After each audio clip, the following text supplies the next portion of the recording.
우리가 신앙이 어릴 때는 깨닫는 것이 어린아이와 같았어. 그때는 하나님을 그저 좋으신 하나님, 키다리 아저씨 같은 그저 좋으신 하나님, 그래서 내 죄도 용서해 주시고 내 병도 고쳐 주시고 내 문제도 해결해 주시고 죽으면 천당으로 보내주시는 그런 좋은 할아버지 같은 그런 하나님, 이런 식으로만 우리가 하나님을 알게 됐지, 하나님이 무섭고 두려운 분이다라고 하는 것은 잘 모릅니다. 그러나 우리 신앙이 성숙해짐에 따라서 어린 나이의 일을 버리고 이제 성숙한 깨달음을 얻게 되면 하나님은 물론 좋으신 하나님이시지만은 그러나 하나님은 굉장히 두렵고 무서운 분이시다라고 하는 것을 우리가 깨달아 알게 되는 것입니다. 고린도전서 13장 11절에 보면 내가 어렸을 때에는 말하는 것이 어린 나이와 같고 깨닫는 것이 어린 나이와 같고 생각하는 것이 어린 나이와 같다가 장성한 사람이 되어서는 어린 나이에 일을 버렸노라, 그렇게 말씀했는데 우리 신앙생활도 그와 같다는 것입니다.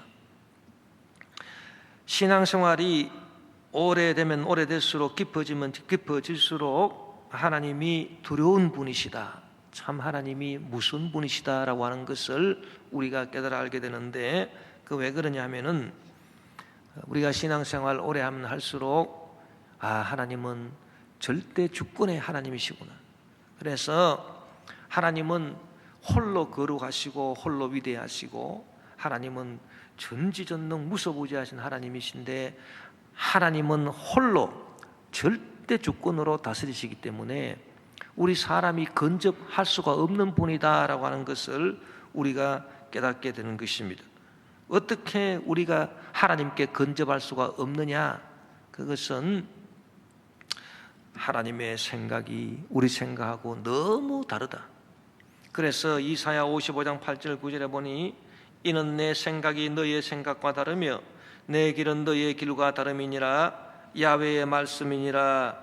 이는 하늘이 땅보다 높음같이 내 길은 너희의 길보다 높으며 내 생각은 너희의 생각보다 높음이니라. 사람이 생각이 같아야 근접을 할 수 있지 않습니까? 하나님하고 우리하고 생각이 같아야 우리가 하나님께 딱 나갈 수가 있는데 하나님 생각은 우리 생각하고 완전히 달라서, 그래서 얼마나 다르냐? 하늘이 땅보다 높음같이 우리 생각이 미칠 수가 없다. 그러니까 이 생각이 다르다는 것 자체가 하나님이 참 두려운 분이시다, 하나님 참 우리가 가까이 근접할 수 없는 거룩하시고 무서운 분이시구나라고 하는 것을 우리가 알게 되는 것입니다. 우리가 성경에 보면 하나님이 다윗을 많이 칭찬했습니다. 그래서 다윗은 내 마음에 딱 합한 사람이다, 그렇게 다윗을 칭찬했는데 이 다윗도 신앙생활 한 것을 보면은 처음하고 중간하고 나중이 완전히 달라요. 그래서 다윗이 젊었을 때에 신앙생활 할 때는 하나님을 그저 좋으신 분으로만 알았습니다. 그래서 시편 23편에 보면 야훼는 나의 목자시니 내게 부족함이 없으리로다, 그가 나를 푸른 초장에 누이시며 쉴만한 물가로 인도하시는도다. 참 하나님 좋으신 하나님, 목자같이 나를 하나님 돌봐주시는 그런 하나님이시다, 이렇게만 알았어요. 그런데 다윗이 이제 죽을 때가 가까이 돼가지고 말년이 되어서 신앙생활을 참 이렇게 성숙하게 이제 하면서 깊이 깨달은 게 있습니다. 그래서 다윗이 말년이 돼가지고 신앙이 완전히 성숙해서 깊이 깨달음을 얻고 인생의 산전수전을 다 겪고 난 다음에 그가 하나님에 대해서 고백한 시편이 시편 139편이에요. 그래서 우리가 성경을 볼 때 시편 139편은 다윗이 수없이 많은 시를 지었습니다마는 그러나 이 시편 139편은 다윗이 말년에 지은 시라. 그래서 그 시편을 보면 다윗의 신앙이 어떻게 성숙해 있는가라고 하는 걸 우리가 잘 알 수 있는데, 그 시편 139편에 보면은 다윗이 말년에 고백한 것도, 하나님은 그냥 좋으신 하나님, 내가 접근할 수 있는 하나님 그런 분이 아니라 하나님은 참 이렇게 생각이 너무나도 많으신 분이고, 내가 그 생각을, 하나님 생각을 내가 헤아려 보려고 해도 절대 헤아릴 수가 없다. 결국 하나님이 참 두려운 분이시다라고 하는 것을 다윗이 고백하고 있습니다. 시편 139편 17절 18절에 보면, 하나님이여 주의 생각이 내게 어찌 그리 보배로우신지요, 그 수가 어찌 그리 많은지요, 내가 세려고 할지라도 그 수가 모래보다 많도소이다. 내가 깰 때에도 여전히 주와 함께 있나이다. 그래서 하나님의 생각을 내가 한번 알아보고 싶어서 그 하나님의 생각을 한번 세어보려고 했는데, 바다의 모래처럼 많아가지고 도저히 내가 하나님의 생각을 잴 수가 없어요. 하나님의 생각을 내가 헤아려 볼 수가 없다. 그러니 하나님이 어떤 분인가 내가 알 수도 없고, 하나님 참 두려운 분이십니다. 내가 근접할 수가 없어요. 생각을 알 수 없으니까. 그래서 두렵고 무서운 분이다. 결국 그렇게 다윗이 말년에 고백을 했어요. 자, 우리가 하나님이 마음에 합한 사람이다 칭찬해 준 다윗도 그렇게 하나님의 생각이 너무 많고 내 생각보다 너무 높아서 나는 도저히 하나님 생각 감당할 수 없습니다, 알 수가 없습니다, 하나님 참 두려운 분입니다, 그렇게 고백을 하는데, 우리가 하물며 하나님을 두려운 하나님으로 고백하지 않을 수 있겠습니까? 우리는 이처럼 아무리 죽었다 깨어나도 하나님 생각을 알 수가 없어요. 그런데 그 반대로 하나님은 우리를 철저하게 감시하고 계시는 것입니다. 그래서 시편 139편에 다윗이 고백한 것을 보면은, 내가 하나님의 낯을 피해서 어디로 도망을 가겠습니까? 내가 저 하늘 위에 올라간다 하더라도 거기 하나님 계시고, 내가 저 땅 밑에 음부에 내려간다 하더라도 거기 또 하나님 계시고, 내가 새벽 날개를 타고 바다 끝에 간다 하더라도 거기에도 하나님 계시고, 내가 저 우주 저편에 가 있다 하더라도 거기에도 하나님이 와 계시고, 내가 하나님을 피해서 도망갈 데가 없습니다. 그래서 우리는 하나님을 알 수 없는데 하나님은 우리를 얼마나 잘 아시는지, 항상 1년 365일 하루 24시간 우리를 감시하시는, 불꽃 같은 눈동자로 감시하신다. 그렇게 또 다윗이 고백하고 있는 것입니다. 시편 139편 1절에서 4절에 보면, 야훼여 주께서 나를 살펴보셨으므로 나를 아시나이다. 주께서 내가 앉고 일었음을 아시고 멀리서도 나의 생각을 밝히 아시오며, 멀리 계셔도 딱 보고 네가 지금 이런 생각을 하고 있구나 다 아시고, 나의 모든 길과 내가 눕는 것을 살펴보셨으므로 나의 모든 행위를, 내 모든 행위를 익히 다 감시하고 다 아시는, 야훼여 내 혀의 말을 알지 못하시는 것이 하나도 없으십니다. 그렇게 고백했어요. 여러분, 이게 얼마나 겁이 납니까? 우리는 늘 하나님의 감시하에 있는 것입니다. 우리가 하나님의 감시하에 있다라고 하는 것은 한편으로는 굉장히 좋은 거고 한편으로는 굉장히 겁나는 것이, 좋은 것과 겁나는 것이 같이 있다라고 하는 걸 알아야 돼요. 왜 그런가? 하나님의 감시하에 있기 때문에 우리가 좋게 생각하면 하나님의 보호하심을 받는다는 거예요. 할렐루야. 그래서 악한 마귀가 우리를 건드리지도 못한, 하나님이 딱 감시해 가지고 우리를 보호해 주시기 때문에,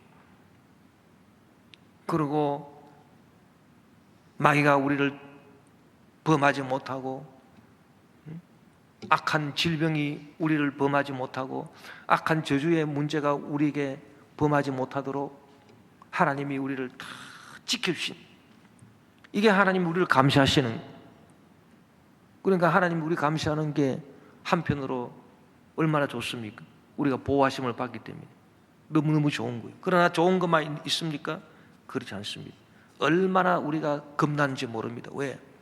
하나님 불꽃 같은 눈동자로 24시간 나를 관찰하신, 내가 밤에 잠을 자면서 꿈을 꿀 때라도 네 꿈속에서라도 네 생각이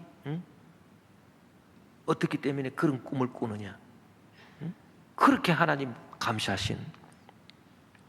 그렇기 때문에 하나님의 불꽃 같은 눈길을 피할 수가 없으니 내 마음에 1도라도 조금이라도 내가 잘못 생각하고 하나님 말씀에 어긋나게 그렇게 생각하고 말도 조금이라도 잘못하고 행동도 조금이라도 잘못하면 그저 가차없이 하나님이 불꽃 같은 눈동자로 살펴보시면서 우리를 다 체크하고 계신, 그러니 얼마나 겁납니까 여러분? 하나님이 또 두려운 이유가 있습니다. 그것은 하나님이 계산을 철저하게 하시는 하나님이십니다. 여러분, 계산이 철저한 사람 무서운 사람이에요. 그런데 하나님만큼 계산이 철저한 사람이 있겠습니까? 하나님이 얼마나 계산이 철저하든지 우리가 하나님을 떠나서 살아가는 인생이 이 땅에서 부귀영화를 누리고 악인이 형통함을 누리고 죽을 때도 평안히 죽는다 하더라도 하나님이 계산을 철저하게 하시기 때문에 반드시 그 사람은 지옥에서 영원한 형벌을 받고 다 그 행한 악대로 하나님이 다 갚아주셔가지고 영원히 고통받게 하신 그런 하나님이십니다.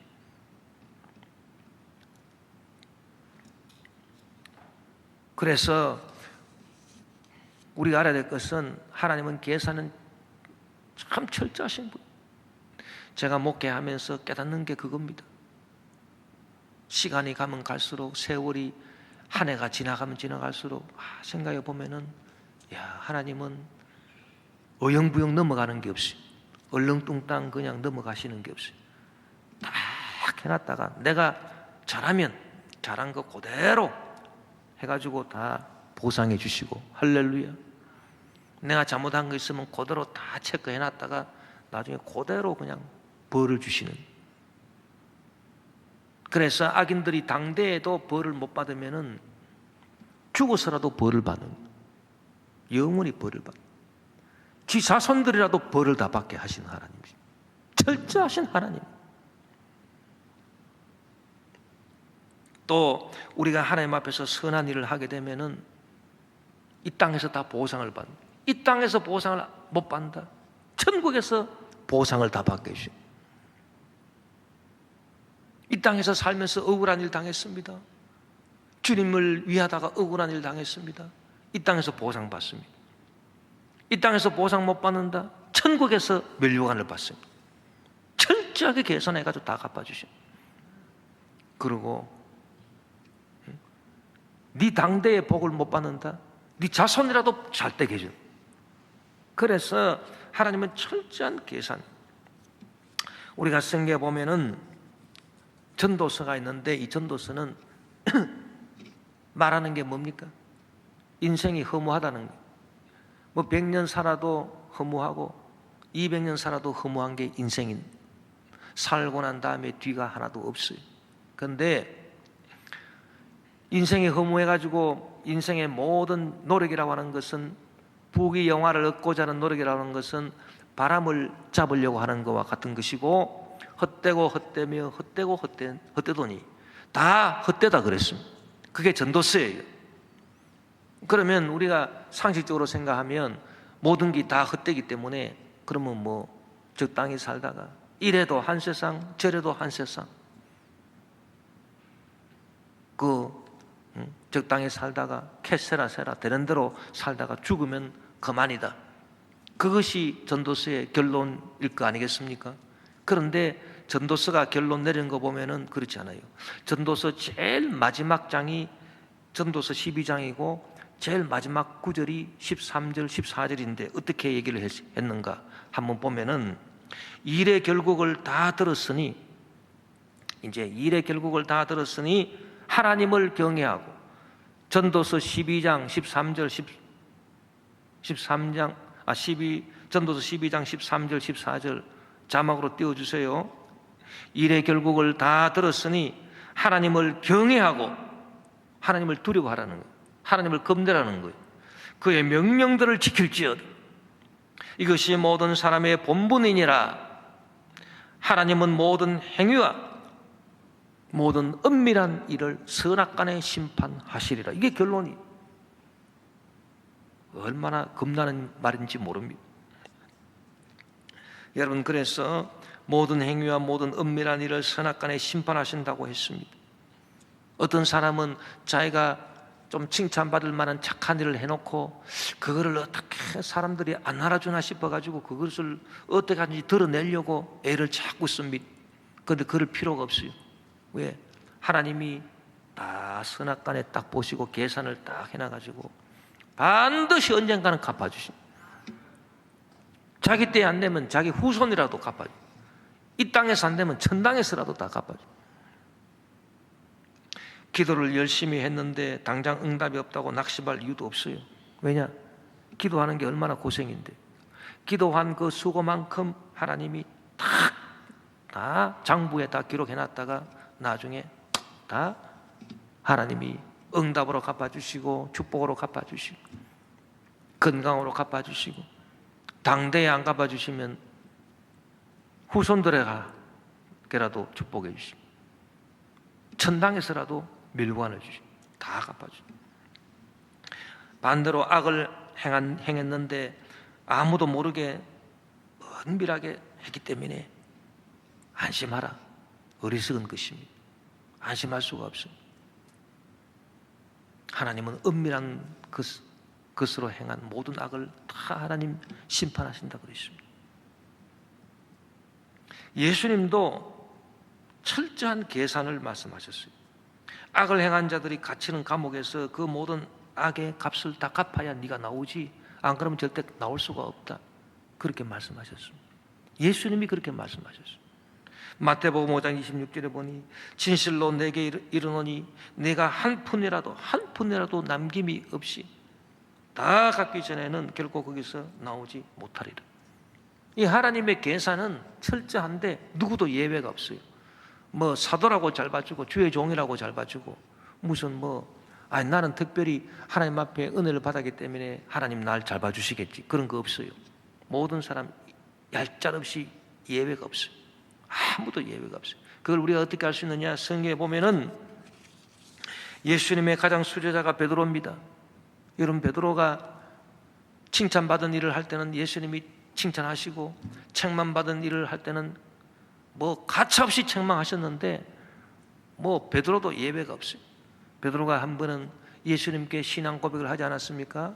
예수님이 제 아들 보고 너희가 나를 누구라 하느냐? 세상 사람들은 나를 누구라 하느냐? 제 아들이 말하기를 세상 사람들이 예수님 보고 선지자라 합니다. 세례 요한, 엘리야 같은 예레미야 이런 선지자와 같다고 합니다. 너희들은 나를 누구로 보느냐? 그때 베드로가 주는 그리스도시요 살아계신 하나님의 아들이십니다. 그러니까 신앙 고백을 진짜 잘했거든요. 그런데 예수님께서 참 축복을 하셨습니다. 바요나 시몬아, 네가 복이 있다. 이것을 너에게 알게 하신 분은 하늘에 계신 내 아버지다. 혈육이 아니라 하늘에 계신 내 아버지니라. 그러면서 칭찬하시면서 상을 주시는데 얼마나 좋은 상을 주시는지, 내가 천국 열쇠를 내게 주노라. 천국의 열쇠를 베드로한테 줬습니다. 그래서 여러분, 우리가 천국 들어갈 때는 베드로가 문을 열어야 들어가는 거예요. 베드로가 문을 안 열어주면 못 들어가요. 왜? 천국 열쇠를 우리한테 주신 거예요. 예수 믿는 사람들은 다 예수님께서 다 사인을 줘가지고 베드로한테 사인을 줘가지고 문 열어라. 그런데 직접 문 여는 사람은 베드로가 문을 열어요. 천국 문을 열어야 들어가. 그만큼 복을 받아. 그리고 또 무슨 상을 받았습니까? 너는 베드로라. 내가 너의 반석 위에 내 교회를 세우리니 음부의 권세가 이기지 못하리라. 그래서 교회가 예수님의 몸인데 이 예수님의 몸을 딱 받드는 반석이 됐어요. 반석. 이 얼마나 큰 상을 받았느냐. 그런데 이 베드로가 크게 책망받았습니다. 또 바로 그 다음에 칭찬받고 난 다음에 예수님께서 내가 하나님 아버지의 뜻을 이 땅에 이루기 위해서 모든 인류의 죄를 구원하는 그런 일을 이루기 위해서 내가 인류의 죄를 대신 다 뒤집어 쓰고 내가 십자가에 못 박혀서 죽어야 할 것이다. 그렇게 하니까 베드로가 아유, 어떻게 예수님이 그런 십자가에 그런 비참스러운 그런 형벌을 당해서 돌아가시는 겁니까? 말도 안 됩니다. 이거는 그럴 수가 없습니다. 그렇게 만류를 하고 그렇게 하니까 예수님이 그 자리에서 책망을 하셨는데, 마태복음 16장 23절에 보니 예수께서 돌이키시며 베드로에게 이르시되 사탄아 네 뒤로 물러가라. 너는 나를 넘어지게 하는 자로다. 네가 하나님의 일을 생각하지 아니하고 도리어 사람의 일을 생각하는도다. 그래서 베드로가 사탄이 됐습니다. 사탄아 내 뒤로 물러가라. 이 더러운 사탄아 묶음 떠나가라. 예수님이 책망하십니다. 여러분, 선악간에 심판받는 것은 그 누구도 예외가 없어요. 베드로도 예외가 없어요. 하물며 저와 여러분이 뭐 하나님은 나를 좀 잘 봐주시겠지, 틀린 말 그런 거 없어요. 이 사람 뭐 특별히 하나님께 사랑을 받고 그런 거 없어요. 다 하나님은 공평해요. 자기가 그렇게 느껴서 그런 거죠. 아, 나는 특별히 하나님께 사랑받고 있다. 나 같은 사람 정말 특별히 사랑받았다. 다 자기가 착각하는 거예요. 하나님 그렇지 않아요. 모든 사람을 다 공평하게 하나님이 다 판단하시고 다. 그래서 선악간에 다 갚아주신다. 아무도 예외가 없잖아요. 베드로도 예외가 없잖아요.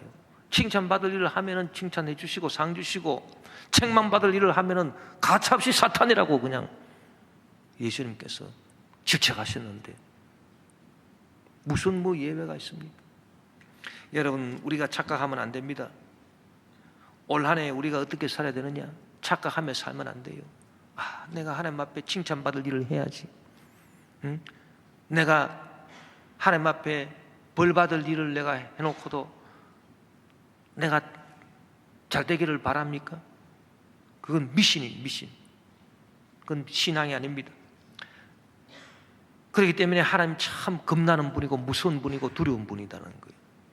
우리 신앙생활이 어렸을 때에는 그저 하나님이 뭐 좋은 분으로 알고 뭐 마음대로 그냥 행동하고 돌아다니지만은, 그러나 그렇지 않다는 것입니다.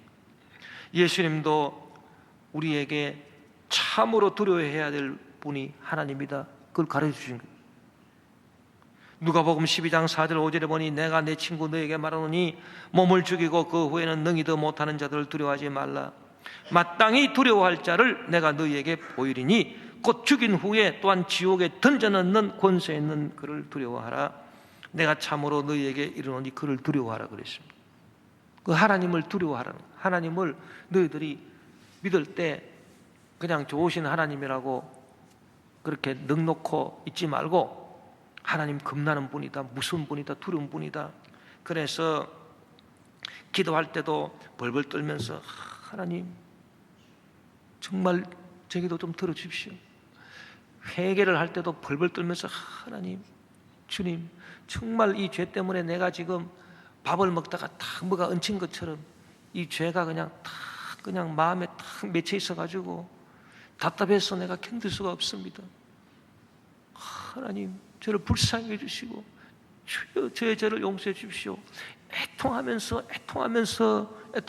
몸부림치면서 하나님을 두려워하면서 회개할 줄도 알아야 되고, 또 예배 드릴 때도 하나님을 두려워하면서 정말 몸가짐을 다 단정히 해서 정말 하나님 앞에 예배를 드릴 줄 알아야 되지.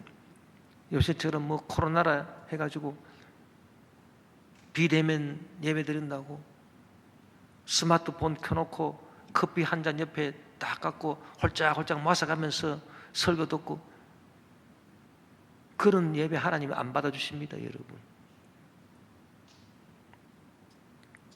우리는 하나님을 두려워하면서 기도도 하고 두려워하면서 예배도 드리고 헌금할 때도 마찬가지. 헌금할 때도 두려워하면서 정말 정성을 다해서 하나님께 헌금 드리고, 봉사할 때도 뭐 내가 잘났다고 봉사하는 게 아니에요.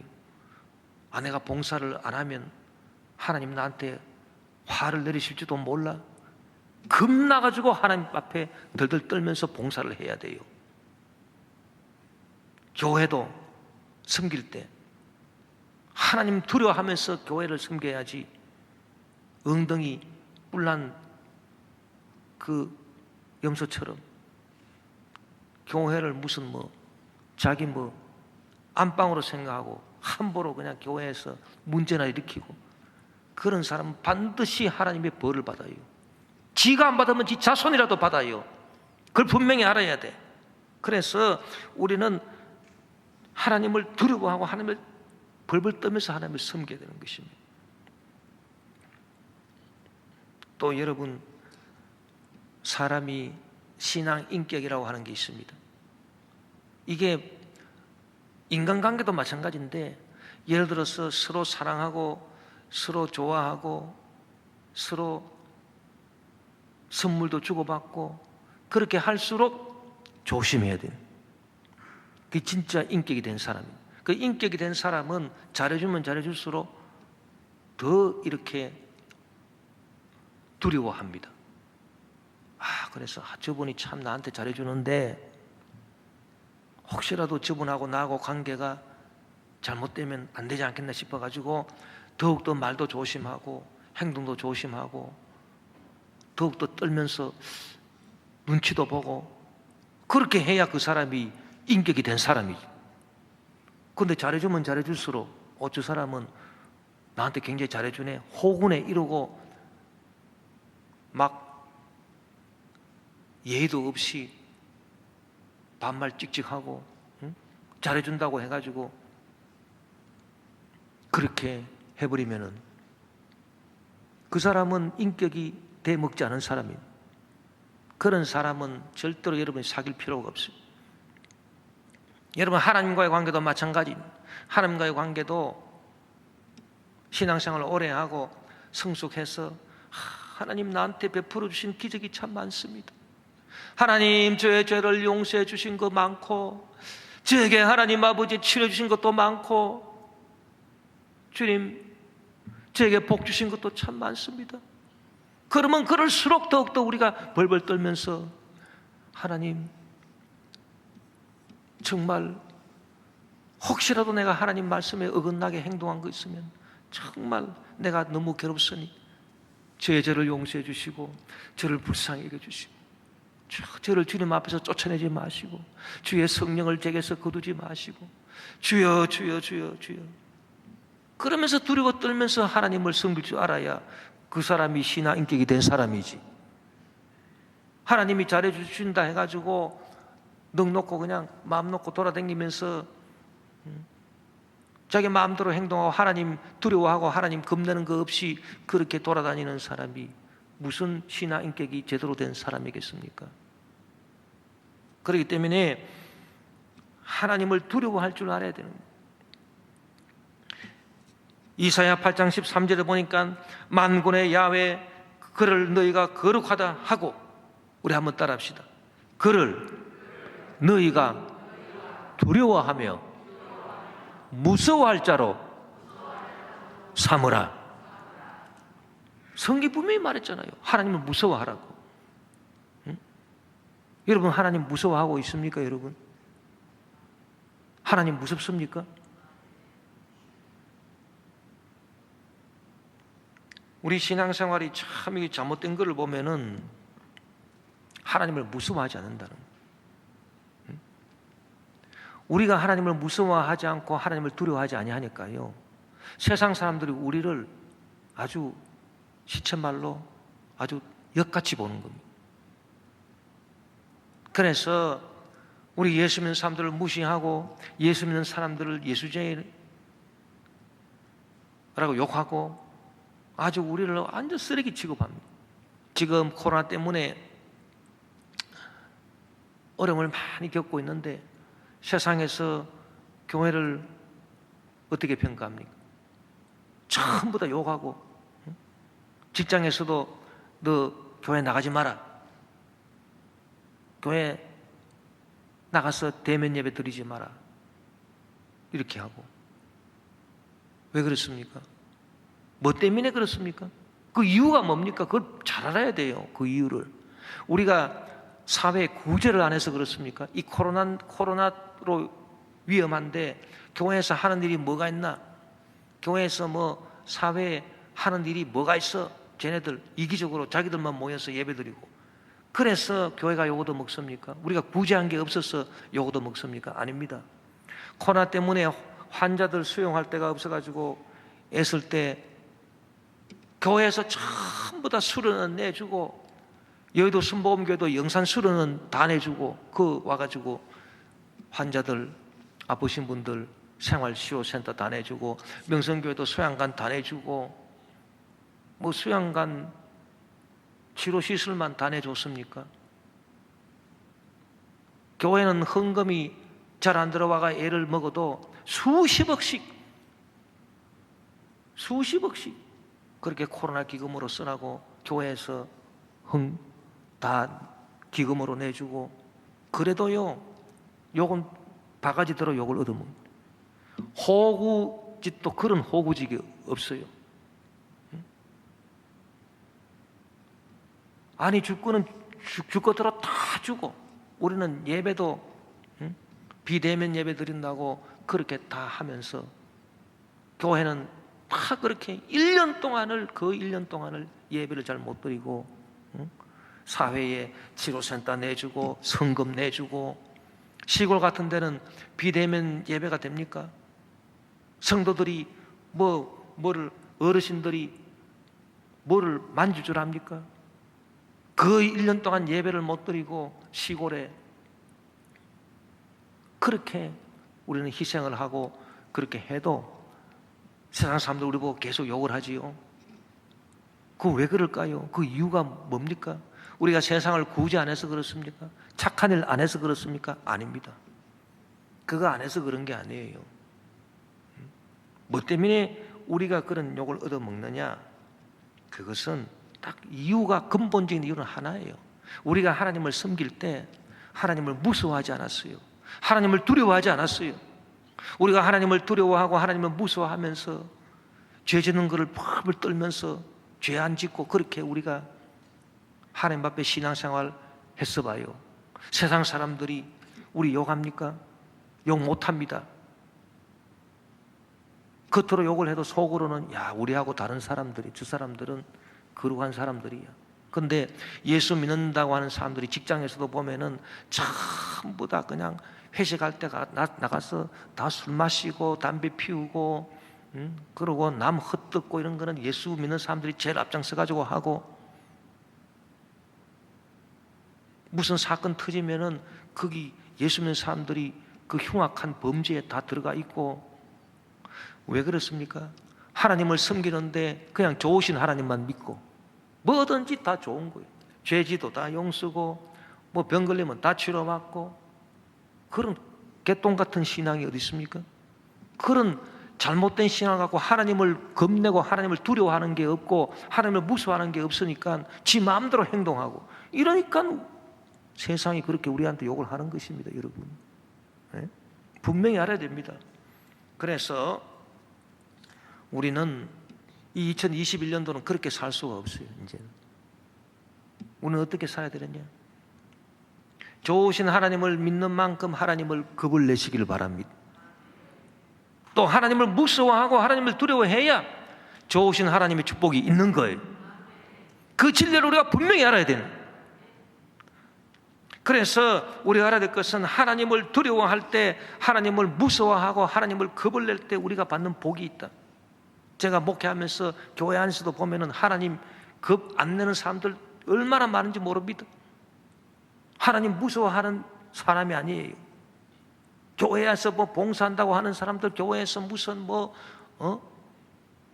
집사다, 안수집사다, 권사다 뭐 이래도요, 심지어 장로다 이래도요, 하나님 겁 안 내요. 하나님 무서워하지 않아요. 지 마음대로 행동하고, 그런 사람들이 교회 안에도 수두룩한데, 교회 안에서 볼 때도 수두룩한데, 교회 밖에 나가면 얼마나 세상 사람들이 볼 때 저 망난이다 저렇게 생각했습니까? 응? 얼마나 참 애통할 일인지 알 수가 없습니다. 그래서 우리가 올해는 정말 좀 새롭게 살아봐야 되겠다. 그 새롭게 산다는 게 뭐냐? 방법이 간단해요. 하나님을 무서워하자, 하나님을 두려워하자, 하나님을 겁을 내자. 그렇게 우리가 살아봐야 되겠다. 덜덜 떨면서 하나님을 믿어야 되겠다. 자, 하나님을 두려워하는 자가 받는 복이 있습니다. 하나님을 두려워하고 하나님을 무서워할 때 받는 복이 있는데, 그게 진짜 복이더라고요. 성경에 보면 그런 복이 있어요. 먼저 예수의 어머니 마리아가 고백한 것을 보면은 누가복음 1장 49절 50절입니다. 능하신 이가 큰 일을 내게 행하셨으니 그 이름이 거룩하시며 긍휼하심이 두려워하는 자에게 대대로 이르는. 하나님이 불쌍히 여겨주시는 복을 받는데, 하나님이 누구한테 불쌍히 여겨주시는 복을 받느냐? 하나님을 두려워하는 자에게, 하나님을 무서워하는 자에게 하나님이 불쌍히 여겨주시는 복을 주신다는 거예요. 그렇기 때문에 여러분, 긍휼하심이 두려워하는 자에게 대대로 이루는 것, 그냥 당대에만 이루는 게 아니에요. 그냥 대대로 그냥 하나님이 불쌍히 여겨줘가지고 복을 주신. 여러분, 하나님이 불쌍히 여겨주시면은 그 은혜로 복을 받지 않습니까? 여러분, 미국을 보십시오. 미국이 처음에 건국될 때 17세기 미국이 건립될 때 영국의 청교도들이 넘어가가지고 하나님을 섬겼는데, 얼마나 청교도들 두렵고 떨리는 마음으로 주일 성수하고 하나님 앞에 나와 예배드리고 신앙생활 얼마나 잘했습니까? 그 신앙생활 잘하는 그 근본 바탕에 뭐가 있느냐? 하나님을 두려워하는. 그래서 미국에는 돈에도 In God we trust, 하나님 안에서 우리는 서로 믿는다는 거예요. 하나님이 겁이 나가지고, 하나님이 눈동자, 불꽃 같은 눈동자로 보니까 우리가 겁이 나가지고 In God, 하나님 안에서 we trust, 우리는 믿는다는 것입니다. 그게 돈이에요, 돈. 그렇게 돈도 만들어내고, 그리고 대통령도 취임 선서할 때 반드시 성경책 가져와가지고 자기 집에서, 이번에 대통령도 선서할 때 보니까 바이든 대통령도 자기 집에서 대대로 내려오는 가보로 성경책 이만큼 두꺼운 거를 갖고 와가지고 거기에 손을 탁 얹고 대통령 선서를 해요. 부통령도 성경책 위에 손을 얹고 선서를 하고, 대통령 취임 축하식장에서 가수가 나와가지고 노래를 부르는데 찬송가를 부르는, 나 같은 죄인 살리신 그 은혜 놀라와 잃었던 생명 찾았고 광명을 얻었네. 그 어메이징 그레이스를 찬송가를 부르고, 그게 미국입니다. 그랬더니 하나님을 두려워하면서 하나님을 섬기니까 그 조상들이 그 긍휼하심이 대대로 이르는도다. 그래서 당대만 이르는 게 아니라 계속해서 그 청교도 후예들 계속 하나님이 긍휼히 여겨주셔가지고 복을 주시니까 세계 최고 강국이 돼. 그러나 지금은 어떻습니까? 지금은 하나님을 두려워합니까? 그들이 하나님을 무서워하면서 하나님을 섬깁니까? 안 그러면 입만 살아가지고 하나님 그러고 온갖 하나님 싫어하시는 일을 다 저지르고 있잖아요. 그러니까 힘이 점점 빠지는 거예요. 미국 힘이 점점 빠지는 거예요. 여러분, 우리가 그걸 알아야 됩니다. 내 자손들 잘 되게 하려면은 돈 많이 벌어가지고 자손들한테 유산 남겨주는 거 아무 소용없어요. 나는 우리 당숙 어른이 말씀하신 게 있는데 그거를 제가 확인하고 또 확인해 합니다. 여러 가정에서 그걸 확인해요. 이 신앙이 잘못된 사람은요, 부모가 돈 많아가지고 돈 주면 줄수록 더 망칩니다. 돈이 없으면은 차라리 적당하게 살아갈 수 있는데, 부모가 돈을 많이 벌어가지고 그 자식한테 돈을 많이 주면 많이 줄수록 이 신앙이 잘못되어 있는, 인격이 잘못되어 있는 그런 애는 그 돈 갖고 오히려 망칠, 사기당하고 그 돈 갖고 쓸데없는데 돌아다니고 이러다가 다 망쳐버려. 차라리 돈 안 주는 게 더 축복인데 그것도 모르고 그 부모가 아이고 우리 자식 불쌍하다 이래가지고 돈 많이 벌어가지고 돈 주기만 하면 장대인 줄 알고 그러다가 오히려 독약을 먹여버립니다. 그래서 이 인격이 잘못된 애는 돈이 있으면 돈이 다 오히려 더 독약이라 망신. 그래 돈 줄 필요 없는. 그리고 인격이 잘된 애는 부모가 돈을 안 줘도 자기가 알아가지고 다 자기가 자기 앞가름 다 하고 자기 나름대로 다 잘 살게 돼 있어요. 그러니까 이래도 줄 필요 없고 저래도 줄 필요 없어요. 신앙교육을 잘 시켜야죠. 어쨌든 하나님을 두려워하고 하나님을 무서워하면서 신앙생활을 해라. 그것을 가르쳐 줘야 돼요. 그래야 자식들이 잘 되게 해줍니다. 긍휼하심이 대대로 이르게 하는 축복이 될 줄 믿습니다. 할렐루야. 우리가 하나님을 두려워할 때 이런 복이 막 대대로 자손까지 흘러간다. 그걸 여러분 분명히 아시길 바랍니다. 또 하나님을 두려워할 때 세상의 모든 것을 두려워하지 않는 복을 받게 되는 것입니다. 여러분, 세상 사람들이 세상 살아가면서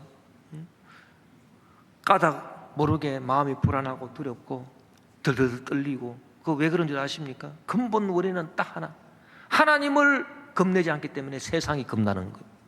하나님을 겁을 내고 하나님을 무서워하면은 세상이 겁나는 게 하나도 없어요. 우리가 성경에 보면은 바울이 복음을 전할 때 당신 복음 전한다고 환영하는 사람만 있었습니까? 아니에요. 바울이 복음을 전할 때 유대인들이 얼마나 이 바울을 시기하고 질투하고 이 바울을 죽이려고 했던지 40몇 명이 동맹을 해가지고, 어떻게 동맹을 했는지 아십니까? 우리가 바울을 저놈을 죽이기 전에는 우리가 밥도 안 먹고, 밥 안 먹는 거는 물론이고 물도 안 마시겠다 그러겠네. 사람이 물을 안 마시면 사흘을 못 삽니다. 그런데 밥도 안 먹겠거니와 물도 마시지 않겠다 이러고 바울을 죽이려고 40몇 명이 결사 동맹을 했어요. 여러분은 얼마나 겁이 나겠습니까? 얼마나 두렵겠습니까? 그러나 바울은 두려워하지 않았습니다. 그 이유가 뭔지 아십니까? 하나님의 명령을 두려워했기 때문입니다. 고린도전서 9장 16절에 보면 내가 복음을 전할지라도 전할 것이 없으면 내가 부득불 할 일임이라. 만일 복음을 전하지 아니하면 내게 화가 있을 것이로다. 하나님이 딱 바울 보고 너 복음 안 전하면 너한테 내가 벌 준다. 그러니까 하나님이 너무 무섭잖아요. 하나님이 막 무서우니까, 하나님이 무서우니까 딴 건 하나도 안 무서운, 자기를 죽이겠다고 40몇 명이 달려들어도 무섭지 않아요. 여러분, 이런 담대함을 어떻게 얻을 수 있습니까? 하나님에 대한 두려움이 있어야 됩니다. 오늘날 우리가 세상 두려움을 없애고 살아가려면은 하나님 앞에서 두려움을 갖고 철저하게 회개를 해야 돼요. 그래서 회개하는 것이 왜 축복이냐? 철저하게 회개하면 회개할수록 마음이 나중에는 세상에 대해서 다 흠대해졌어. 할렐루야. 새가 날아가는 것 같이 마음이 가볍고 기쁘고 즐겁게 되는 것입니다. 고린도후서 7장 10절 11절에 보면 하나님의 뜻대로 하는 근심은 후회할 것이 없는 구원에 이르게 하는 회개를 이루는 것이요 세상 근심은 사망을 이루는 것이다. 보라, 하나님의 뜻대로 하게 된 이 근심이 너희로 얼마나 간절하게 하며 얼마나 변증하게 하며 얼마나 분하게 하며 얼마나 두렵게 하며 얼마나 사모하게 하며 얼마나 열심히 있게 하며 얼마나 벌하게 하였느냐. 그래서 하나님의 뜻대로 두려운 마음을 갖고 회개를 해야 됩니다. 회개도 그냥 회개하는 것이 아니라 하나님의 그 불꽃 같은 눈동자로 나중에 내가 이 죄를 회개 안 하면 내가 유황불에 들어가는데, 오 하나님 겁납니다. 두렵습니다. 주여 주여 저를 불쌍히 여기시고 주여 저를 용서해 주십시오. 간절히 두려운 마음으로 회개하며 또 얼마나 사모하게 하느냐. 내 죄가 다 사함받고 내 마음이 새털같이 가볍고 내가 이 세상을 둥둥 날아다닐 것 같습니다. 얼마나 그게 좋겠습니까? 그런 사모하는 마음을 갖고 우리가 살아가야 되는 것입니다. 여러분, 알고 보면 하나님을 두려워하는 것이 인생에 있어서는 참된 기쁨입니다. 하나님을 무서워하는 것이 결국 알고 보면 참된 기쁨이라고, 그 외에는 다른 기쁨이 없습니다. 하나님을 무서워하는 것만큼 참된 기쁨이 없다는 거예요. 이것을 우리가 알아야 돼요. 이 역설적인 진리를 우리가 알아야 되는 것입니다. 그것을 어떻게 증명하는 줄 아십니까? 성경에 보면요, 예수님께서 한 번은 나인성을 방문하시려고 들어가시려고 하는데 그 나인성에서 상녀가 나옵니다. 알고 보니까 그 나인성에 한 과부가 살았는데 그 아들 하나, 독자 하나를 믿고 살았는데 그 독자가 죽은 것입니다.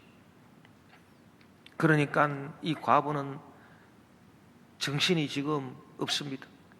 반 실신한 사람처럼 돼가지고 그 상녀 뒤를 겨우 따라오면서 눈물도 못 흘리고 그 실신한 사람처럼 따라오는데 상녀맨 사람들이 슬픈 노래를 하면서 이렇게 나옵니다.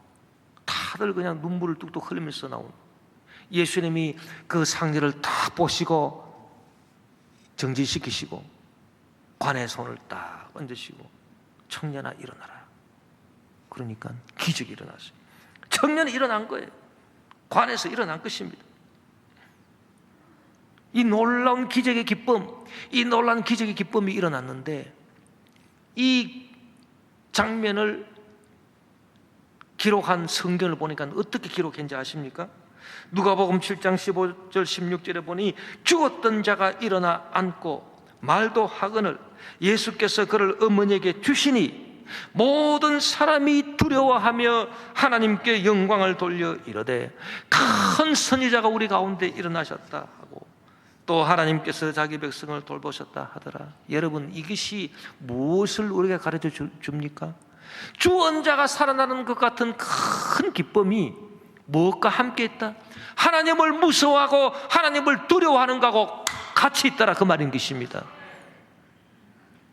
여러분, 지금 코로나로 말미암아 온 세상이 지금 죽은 것 같지 않습니까? 지금 활기가 없잖아요. 뭐 세상만 그렇습니까? 교회도 마찬가지입니다. 지금 죽은 것 같습니다. 우리도 마찬가지입니다.